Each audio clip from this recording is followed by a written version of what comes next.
بسم اللہ الرحمن الرحیم۔ باب ما ینہی عنہ ان یستنجی بہ،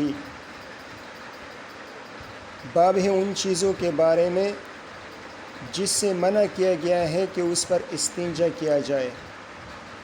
باب فی بیان الاشیاء التی نہی عنہا رسول اللہ صلی اللہ علیہ وسلم ان یستنجی بہا احد من الناس،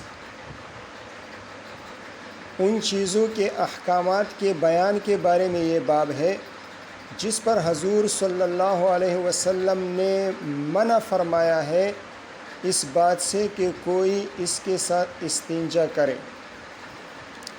بعض چیزوں کو استنجا کے لیے استعمال کرنا وہ مکروہ ہوتا ہے، ناپسندیدہ ہوتا ہے، اور اس ناپسندیدگی اور کراہت کی وجہ یا تو اس وجہ سے ہے کہ ان چیزوں سے استنجا کی جو غرض ہے وہ غرض حاصل نہیں ہوتی، اور کبھی غرض تو حاصل ہو جاتی ہے لیکن وہ کسی قبح مجاورت کی وجہ سے، کسی قبح مجاور کی وجہ سے اس کا استعمال ناپسندیدہ ہوتا ہے اور مکروہ ہوتا ہے۔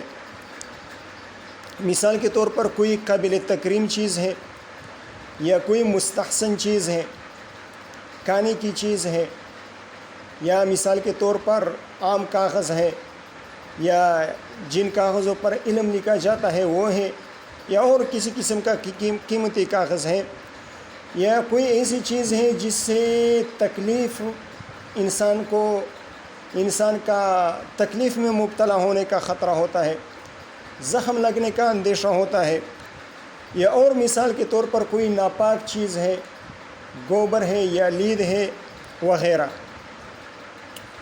تو ان چیزوں سے استنجا کرنے کو حضور صلی اللہ علیہ وسلم نے ناپسند فرمایا۔ یہ الگ بات ہے کہ احناف کے ہاں ان کا تو حاصل ہو جائے گا اگر نجاست مخرج سے متجاوز نہ ہو، بس یہ کافی ہے۔ حال بتا اگر نجاست مخرج سے متجاوز ہوں تو پھر استنجا بالحجر کی صورت میں بھی استعمال ماء ضروری ہوگا تاکہ وہ نجاست خارجہ جو ہے وہ اس کی صفائی حاصل ہو جائے۔ لیکن جن صورتوں میں استنجا بالحجر کافی ہو جاتا ہے، عدم مجاوزت نجاست عن المخرج کی صورت میں، تو اس صورت میں استنجا بالحجر کافی ہو جاتا ہے۔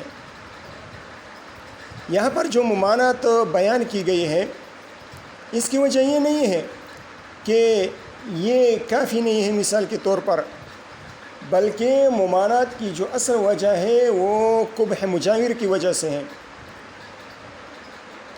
کہ استنجا کرنا ایک اور مصیبت کا سبب بن جائے گا، ایک اور نقصان کا ذریعہ بن جائے گا، ایک اور محظور اور ایک اور تکلیف کا سبب اور ذریعہ بن جائے گا۔ اس وجہ سے ان چیزوں یہ استنجا کا جو طریقہ جو اس حدیث میں آ رہا ہے وہ اس کو استعمال نہیں کرنا چاہیے۔ یہاں پر ان جیسی چیزوں کا بیان ہو رہا ہے کہ جو یا تو انسان کے لیے نقصان دہ ہیں، اور یا انسان یا وہ نجس ہیں یا اس سے صفائی حاصل نہیں ہوتی، قابل تکریم چیز ہے وغیرہ، ان چیزوں کا بیان یہاں پر اس باب میں آ رہا ہے۔ بسند المتصل منا الی الامام ابی داود سلیمان بن الاشعث السجستانی رحمہ اللہ تعالی ومتعنا بعلومہ وبرکاتہ انہ قال حدثنا یزید بن خالد بن عبد اللہ بن موہب الحمدانی قال اخبرنا المفضل یعنی بن فضالة المصری عن عیاش بن عباس الکتبانی ان شییم ابن بیتان، شییم اور شییم دونوں پڑھ سکتے ہیں، اخبرہ عن شیبان الکتبانی قال ان مسلمة بن مخلد استعمل رویفع بن ثابت على اسفل العرض حضرت مسلمہ ابن مخلد، مخلد بروزن محمد، ان مسلمۃ ابن مخلد جعل رویفع بن ثابت عاملا و امیرا على اسفل الارض۔ حضرت مسلمہ ابن مخلد، یہ ان کو حضرت معاویہ رضی اللہ تعالیٰ عنہ نے مصر کا گورنر بنایا تھا، مصر کا عامل بنایا تھا۔ تو انہوں نے اپنی آسانی اور سہولت کے لیے ساحلی علاقوں پر حضرت رویفع ابن ثابت رضی اللہ تعالیٰ عنہ کو عامل اور حکمران بنا دیا۔ اسفل الارض سے مراد ساحل علاقے ہیں، ساحل سمندر کے جو علاقے ہیں وہ مراد ہے کہ ان کا گورنر اور امیر بنا دیا۔ قال شیبانو، حضرت شیبان کتبانی رحمہ اللہ فرماتے ہیں فسرنا معه من کوم شریک الى علقماء او من علقماء الى کوم شریک۔ حضرت شیبان کتبانی رحمہ اللہ فرماتے ہیں کہ ہم حضرت رویفع رضی اللہ تعالیٰ عنہ کے ساتھ چلیں کوم شریک سے علقمہ تک یا علقمہ سے کوم شریک تک۔ یہ راوی کی طرف سے وہم ہے، لیکن یہ بات متعین نہیں ہے کہ یہ شیبان کی طرف سے وہم واقع ہوا ہے یا کسی اور راوی کی طرف سے، لیکن بہرحال وہم ہے، وہم نہیں، شک ہے، شک شیبان کی طرف سے واقع ہوا ہے یا کسی اور راوی کی طرف سے، یہ متعین نہیں ہے۔ ہمارا سفر، ہماری جو معیت تھی یا ہمارا جو یہ سیر تھا، یہ کوم شریک سے علقمہ تک تھا یا علقمہ سے کوم شریک تک تھا، اس میں راوی کو شک ہے۔ لیکن بہرحال یہ بات متعین ہے کہ یہ معیت اور یہ سیر یہ واقع ہوا تھا کوم شریک اور علقمہ کے درمیان۔ اگر ابتدا ہوئی ہو کوم شریک سے تو انتہا ہوئی ہوگی علقمہ پر، اور اگر ابتدا ہوئی ہو علقمہ سے تو انتہا ہوئی ہوگی کس پر؟ کوم شریک پر۔ یرید علقمہ کان رویفع ابن ثابت یرید علقمہ، یہ علقمہ کے علاوہ کوئی اور جگہ ہے۔ حضرت رویفع رضی اللہ تعالیٰ عنہ وہ علقام کا ارادہ فرما رہے تھے۔ فقال رویفع ان کان احدنا فی زمن رسول اللہ صلی اللہ علیہ وسلم لیأخذ نزو اخیہ علی ان له النصف مما یغنم ولہ النصف۔ حضرت رویفع رضی اللہ تعالیٰ عنہ اب مقصودی بات سے پہلے بطور تمہید چند باتیں فرما رہے ہیں حضرت شیبان رحمہ اللہ سے، اصل مقصود کے لیے تمہید باندھ رہے ہیں۔ فرماتے ہیں حضرت رویفع رضی اللہ تعالیٰ عنہ فرماتے ہیں ان کان احدنا، ان مخففہ من المثقلہ ہے، انہو کان احدنا مخففہ من المثقلہ، یہ دو جملوں پر داخل ہوتا ہے۔ بات سمجھ میں آ گئی؟ اگر جملہ اسمیہ پر داخل ہو جائے تو ان کو عمل دینا یہ جائز ہے، اور اگر جملہ فعلیہ پر داخل ہو جائے تو اس کے عمل کو باطل کرنا یہ واجب ہے، اہمال واجب ہے۔ جملہ اسمیہ پر داخل ہو جائے تو پھر کیا؟ اہمال جائز ہے، عمل دینا جائز ہے، اور اگر فعلیہ پر داخل ہو جائے تو اہمال کیا ہے؟ واجب ہے، پھر وہ عمل نہیں کرے گا۔ ان کان احدنا، ہم میں سے ایک ہوتا تھا رسول اللہ صلی اللہ علیہ وسلم کے زمانے میں، لیأخذ نزو اخیہ، نزو کس کو کہتے ہیں؟ بعیر محزول۔ نزو کس کو کہا جاتا ہے؟ بعیر محزول کو، کمزور قسم کے اونٹ کو کہا جاتا ہے۔ اور بعض علماء کرام نے نزو کا ترجمہ یہ کیا ہے، معنی یہ بیان کیا ہے کہ نزو اس اونٹ یا اونٹنی کو کہا جاتا ہے جو سفروں کی وجہ سے لاغر اور کمزور ہو گیا ہو اور اس کا گوشت جو ہے وہ ختم ہو گیا ہو، تو ایسے جانور کو، اونٹ یا اونٹنی کو نزو کہا جاتا ہے۔ لیأخذ نزو اخیہ علی شرط ان لہ النصف، اخی سے مراد اخی فی الدین ہے، اخ فی الدین ہے۔ اپنی دینی بائی سے وہ کمزور قسم کے اونٹنے کو لیا کرتے تھے اس شرط پر کہ ہمیں جو مال غنیمت میں حصہ ملے گا وہ آدھا ہمارا ہوگا اور آدھا آپ کا ہوگا، ان کا ہوگا۔ علی شرط ان له النصف مما یغنم، کہ جو مال غنیمت میں ہمیں حاصل ہوگا حصہ وہ آدھا ان کا ہوگا، وَلَهَا النِّصْفَ، اور آدھا ہمارا ہوگا۔ مثال کے طور پر ایک اونٹ مال غنیمت میں مل گئی تو یہ ایک اونٹ نصف ہوگی ان کے درمیان، یعنی جن سے یہ کمزور قسم کا اونٹ لیا ہے، آدھا ان کا ہوگا اور آدھا ہمارا ہوگا۔ وَإِنْ كَانَ أَحَدُنَا لَيَطِيرُ لَهُ النَّسْلُ وَالرِّيشُ وَلِلْآخَرِ الْقِدْحُ، یہ بھی ان مخففہ من المثقلہ ہے۔ وَإِنْ كَانَ أَحَدُنَا لَيَطِيرُ لَهُ النَّسْلُ وَالرِّيشُ وَلِلْآخَرِ الْقِدْحُ۔ تیر میں 3 حصے ہوتے ہیں۔ تیر کے کتنے حصے ہوتے ہیں؟ تیر دیکھا ہے کبھی؟ تیر دیکھا ہے نعمان؟ نہیں دیکھا؟ انا للہ و انا، ہاں مولانا یاسر علی، تیر دیکھا ہے؟ کیوں نہیں دیکھا یار؟ تصویر میں نہیں دیکھا، آج دیکھ لو۔ دیکھا ہے تو پہلے جھوٹ کیوں بول رہے ہیں؟ کہ دیکھا ہے؟ چلو ٹھیک ہے۔ بنرسان طاقت نہیں ہے، سنگ شکلی بھی، ہاں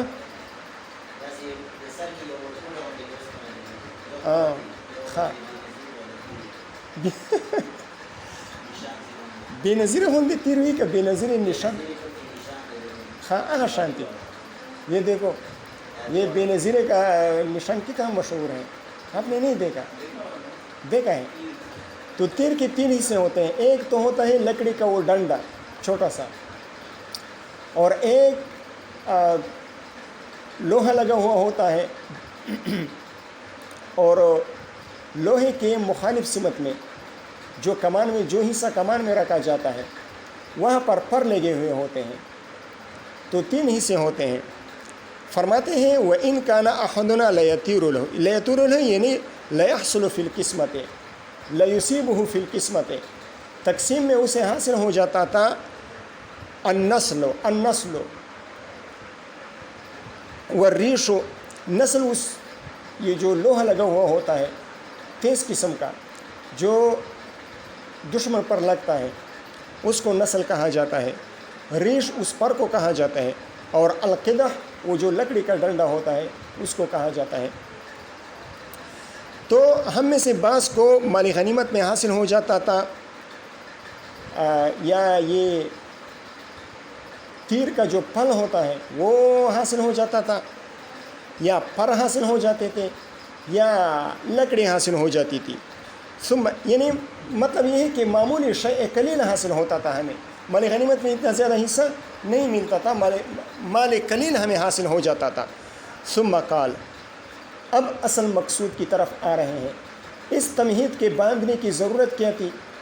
حضرت روائفی رضی اللہ تعالیٰ عنہ یہ بیان فرمانا چاہتے ہیں کہ میں قدیم الاسلام ہوں، میں نے حضور صلی اللہ علیہ وسلم کے ساتھ بہت زیادہ وقت گزارا ہے، اور آگے جو میں بات کر رہا ہوں یہ میں نے حضور صلی اللہ علیہ وسلم سے خود سنی ہے۔ یہ مطلب ہو سکتا ہے کہ اپنے قدیم الاسلام ہونے کا اعلان فرما رہے ہیں، اور یہ بھی مطلب ہو سکتا ہے کہ اسلام ابتدا میں بہت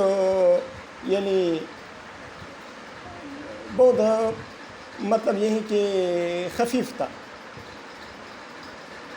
غریب قسم کا تھا، اور اتنی زیادہ سہولیات میسر نہیں ہوتے تھے، اور مال غنیمت میں بھی زیادہ مال ہاتھ نہیں آتا تھا۔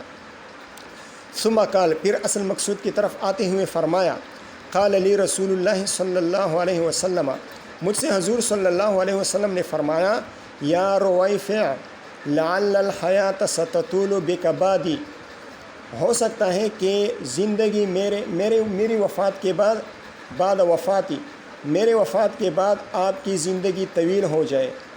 اور یہ پھر یہ پیشن گوئی سچ بھی ثابت ہو گئی۔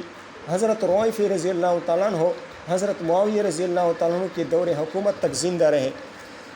فَأَخْبِرِ النَّاسَ، شاید آپ کی زندگی طویل ہو جائے، بس لوگوں کو خبر دے دو، أَنَّهُ مَنْ عَقَدَ لِحْيَتَهُ، کہ جس نے اپنی داڑھی میں گرہیں باندھ دی.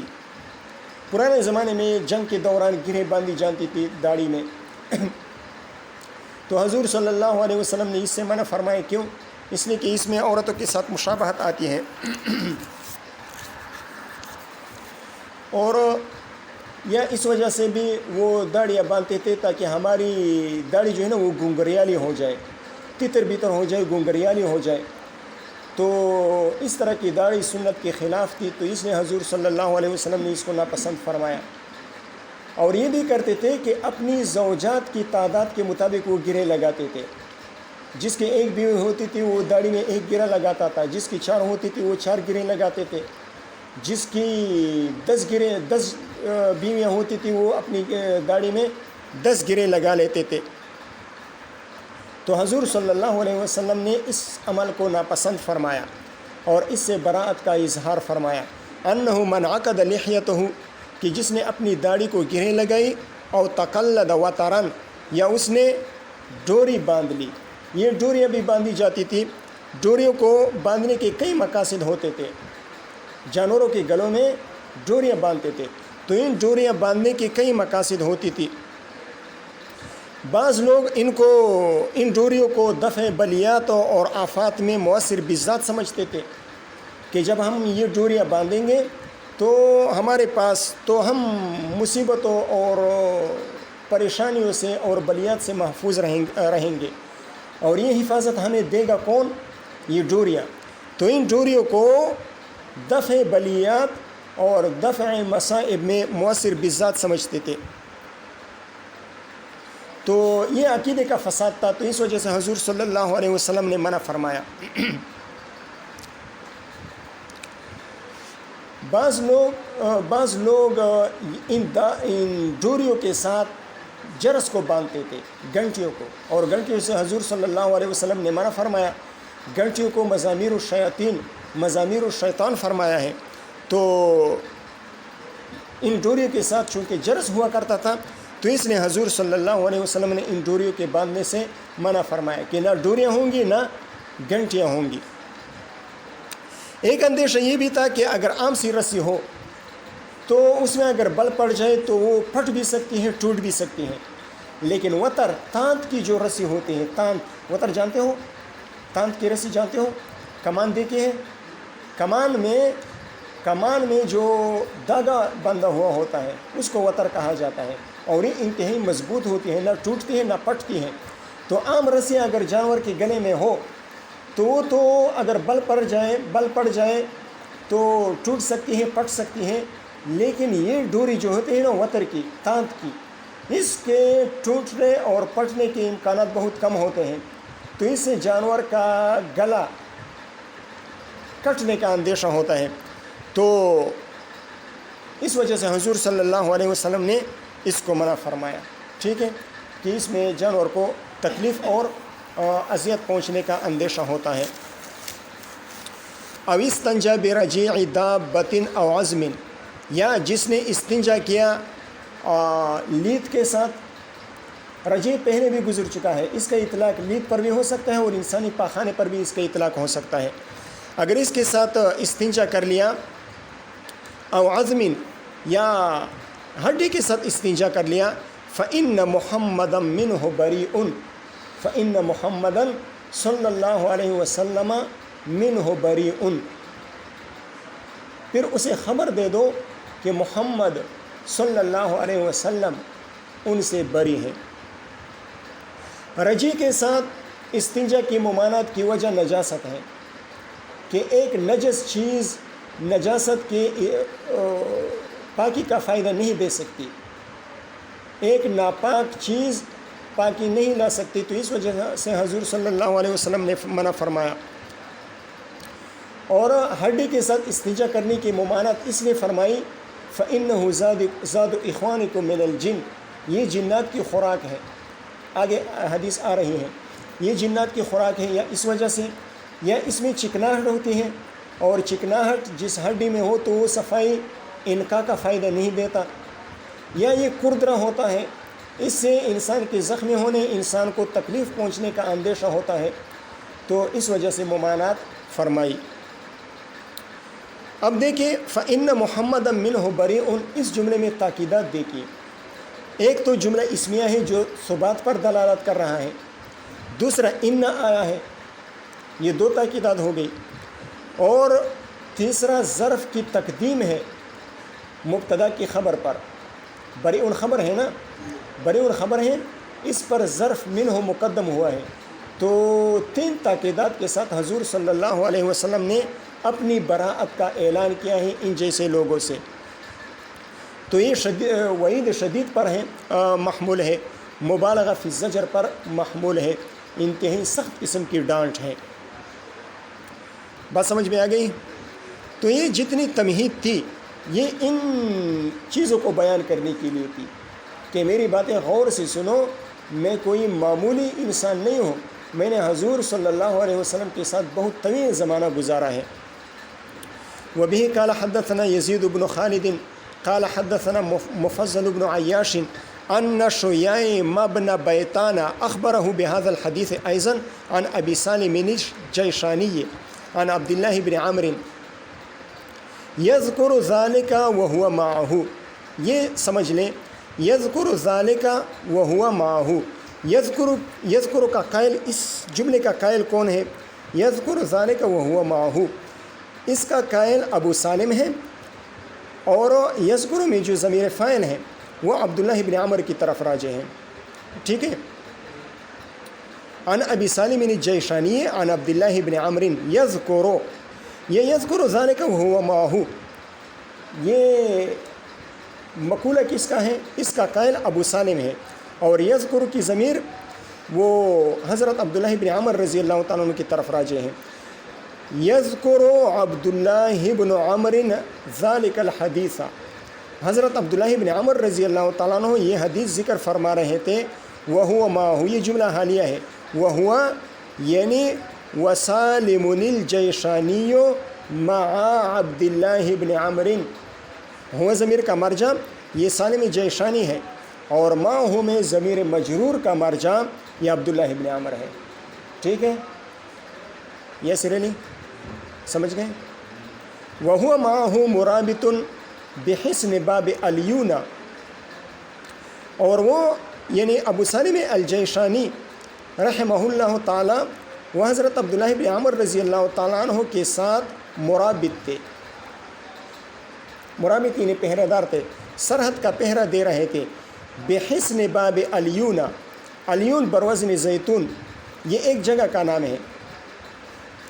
باب الیون کے قلعے میں وہ مرابط پہرہ دے رہے تھے. الیون یہ مصر کا ایک قدیم شہر ہے. جب مسلمانوں نے اس کو فتح کر لیا تو اس کا نام فسطاط رکھ دیا. اور ایک اور شہر ہے البون، یا کی جگہ پر با ہے، البون، یہ یمن میں واقع ہے. ٹھیک ہے، الیون کہاں پر ہے؟ مصر میں، اور البون یہ یمن میں ہے. پھر مسلمانوں نے جب الیون کو فتح کر لیا تو اس کا نام کیا رکھ دیا؟ فسطاط رکھ لیا. قال ابو داود حصن الیون بالفسطاط علی جبل، حصن الیون یہ فسطاط میں ایک پہاڑ پر تھا. نفس الیون پہاڑ پر نہیں تھا، بلکہ حصن الیون، وہ الیون کا جو قلعہ تھا وہ پہاڑ پر تھا. فسطاط میں ایک پہاڑ ہے، اس پہاڑ پر یہ الیون کا جو قلعہ ہے، الیون کا شہر نہیں، شہر پہاڑ پر کس طرح ہو سکتا ہے؟ الیون کا جو قلعہ ہے وہ قلعہ فسطاط کے ایک پہاڑ پر واقع تھا. قال ابو داود هو شیبان بن امیہ یکنا یا یکنہ ابا حذیفہ. اس کا ابو داود سے امام ابو داود رحمہ اللہ کی غرض حضرت شیبان بن امیہ، حضرت شیبان کی کنیت اور ان کے والد کا نام ذکر کرنا مقصود ہے. ابا حذیفہ کے ذریعے سے ان کی کنیت بیان کر دی، اور ابن امیہ کے ساتھ ان کے والد محترم کا ذکر فرمایا. حدیث میں تو یہ دو چیزیں نہیں تھی نا، نہ والد کا نام تھا اور نہ یہ ماقبل یہ جو پہلی روایت گزر گئی اس میں مطلقاً شیبان کا ذکر تھا. عن شیبان الکتبانی، نہ والد کا نام تھا اور نہ کنیت تھی، تو یہاں پر امام ابو داؤد رحمہ اللہ نے ان کی کنیت کا ذکر بھی کر دیا اور والد کے نام کا ذکر بھی کر دیا۔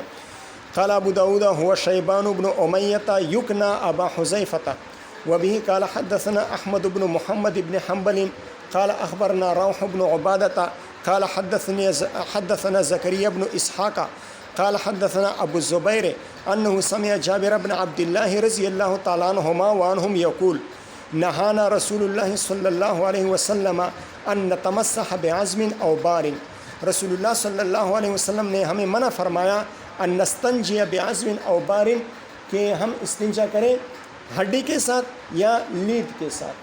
بار لید کو کہا جاتا ہے، اونٹ کا یا گدے وغیرہ کا۔ تو اس میں ممانعت کی یہ عزم کی ممانعت کا بیان تو ہو گیا کہ اس میں یا تو چکناہٹ ہوتی ہے یا یہ جلات کی خوراک ہے، اور یا اس میں کھردراپن ہوتا ہے، اس سے انسان کو تکلیف پہنچنے اور زخمی ہونے کا خطرہ اندیشہ ہو سکتا ہے۔ اور بار سے ممانعت کی وجہ اس کا نجس ہونا ہے۔ نجس چیز سے اگر استنجا کر لیا نجس چیز سے تو احناف کے نزدیک جائز تو ہے، استنجا تو ہو جائے گا لیکن یہ مکروہ ہے، لیکن شوافی کے نزدیک بالکل جائز نہیں ہے، بالکل جائز نہیں ہے۔ پھر پانی کے ساتھ استنجا کرنا ان کے نزدیک ضروری ہوگا۔ اگر اس ناپاک چیز کے ساتھ استنجا کر لیا تو اس کا استنجا نہ ہوا، ٹھیک ہے۔ وبه قال حدثنا حيوة بن شريح الحمصي قال حدثنا ابن عياش عن يحيى بن ابي عمرو السيباني، ابن عیاش یہ اسماعیل بن عیاش ہیں،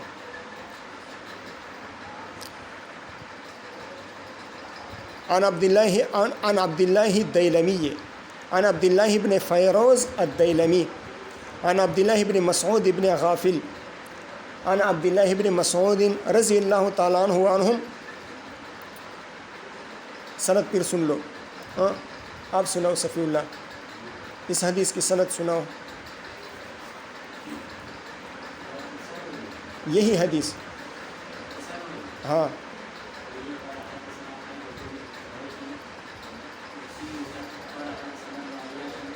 عیاش نہیں، عیاش۔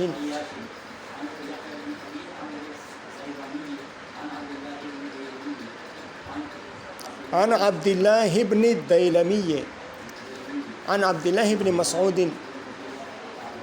وعنهم رضی اللہ تعالیٰ عنہ وعنهم قال قدم وفد الجن، وفد وافد کی جمع ہے، وفد کس کی جمع ہے؟ وافد، جیسے کہ رکبن راکبن کی جمع ہے، اسی طرح وفدن وافدن کی جمع ہے۔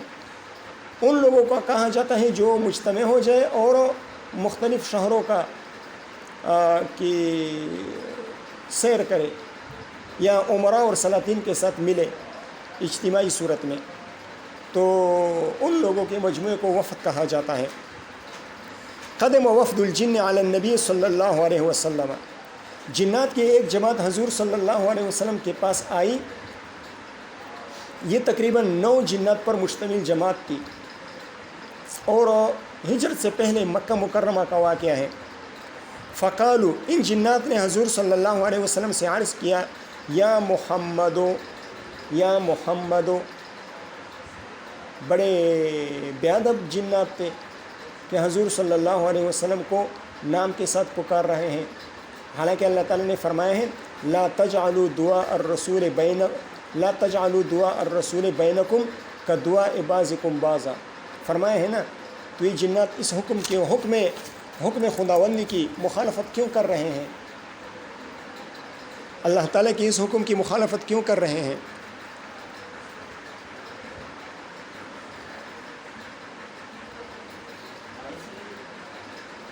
لا تجعلوا، یار آپ لوگوں کے پاس کتابیں کیوں نہیں ہیں؟ کیوں نہیں لاتی کتابیں؟ آپ کے پاس کتابوں کا نہ ہونا میری توجہ کے لیے زہر قاتل ہے۔ صفی اللہ، آپ تو بڑے شریف آدمی تھے، آپ نے کیوں شرارت شروع کر دی؟ یہ شرارت ہے نا، کتابیں نہیں لاتے، یہ شرارت ہے۔ ہاں ہاں اچھا، محتم سے فارغ نہیں ہوتے، آپ خود چلے جائیں. ہاں بس ٹھیک ہے. یہ ہجرت کا واقعہ ہے، نہیں ہجرت سے پہلے کا واقعہ ہے. ہجرت سے پہلے مکہ مکرمہ کا واقعہ ہے، اور یہ آیت جو ہے یہ بعد میں نازل ہوئی تھی مدینہ منورہ میں. تو اس وقت لا تجعلوا دعاء الرسول بینکم کدعاء بعضکم بعضا، یہ آیت ابھی تک نازل نہیں ہوئی تھی، یہ حکم ابھی تک نازل نہیں ہوا تھا. اس وجہ سے جنات نے یا محمد نام کی تصریح کے ساتھ خطاب کیا. یا محمد انہا امتک، نہیں ینہا اس سے امر کا صیغہ ہے. انہا امتک، اپنی امت کو منع کر دیجئے، ایستنجو بعظم او روثۃ او حممۃ، کہ وہ استنجا کرے ہڈی کے ساتھ یا لید کے ساتھ یا کوئلے کے ساتھ. اپنی امت کو لید، ہڈی اور کوئلے کے ساتھ استنجا کرنے سے منع فرما دیجئے کہ وہ ان چیزوں کے ساتھ استنجا نہ کرے. کیوں؟ اس لیے کہ ان میں سے بعض ہماری خوراک ہیں اور بعض ہمارے جانوروں کی خوراک ہے.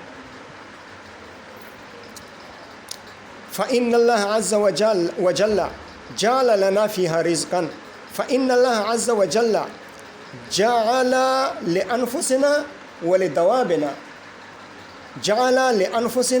وَلِدَوَابِنَا فِيهَا رِزْقًا، اس لیے کہ اللہ تعالیٰ ان میں ہمارے لیے فیہا یعنی فی العظم والروثۃ والحممۃ، ان تین چیزوں میں یا تو ہمارے لیے رزق بناتے ہیں یا ہمارے جانوروں کے لیے رزق بناتے ہیں.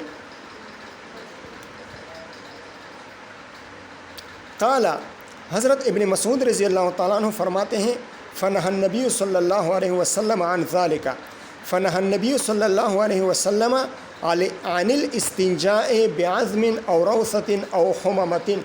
حممہ یہ مفرد ہے، حمم اس کی جمع آتی ہے. فنہى النبی صلی اللہ علیہ وسلم عن ذلك یعنی عن الاستنجاء بعظم او روثۃ او حممۃ. اس حدیث سے ایک تو یہ بات ثابت ہو گئی کہ جنات کا وجود ہے. بعض لوگوں نے جیسے کہ کتاب الادب، اسی کتاب کی کتاب الادب میں آ جائے گا، بعض حضرات جنات کے وجود کا انکار کر رہے ہیں. تو اس حدیث سے ایک تو جنات کے وجود کا اس بات ہو گیا، دوسرا اس بات ہو گیا، اس بات کا ثبوت آ گیا کہ جنات کھانا کھاتے ہیں، پانی پیتے ہیں، کھاتے پیتے ہیں، جنات کھاتے پیتے ہیں. اس میں بھی بحث ہے. علامہ ابن حجر اسقلانی رحمہ اللہ نے فتح الباری میں بہت تفصیل کے ساتھ اس مسئلے کو بیان فرمایا ہے، اور علامہ عینی رحمہ اللہ نے بھی بیان کیا ہے، لیکن اجمالی طور پر بیان کیا ہے. اس میں 3 قسم کے مذاہب ہیں، اور پھر تیسرے مذہب میں 2 گروہ ہیں. جنات کھاتے پیتے ہیں یا نہیں؟ تو پہلا قول اس میں یہ ہے کہ جنات کھاتے پیتے نہیں ہیں، لا یأکلون ولا یشربون. لیکن یہ مذہب بدیہی البطلان ہے. یہ مذہب بدیہی طور پر باطل ہے کہ جو کبد مخلوق ہے اور وہ کھاتے پیتے نہیں ہے، تو یہ کیسے ہو سکتا ہے؟ دوسرا مذہب یہ ہے کہ جنات میں سے بعض جنات تو کھاتے پیتے ہیں، لیکن بعض جنات کھاتے پیتے نہیں ہیں. ٹھیک ہے.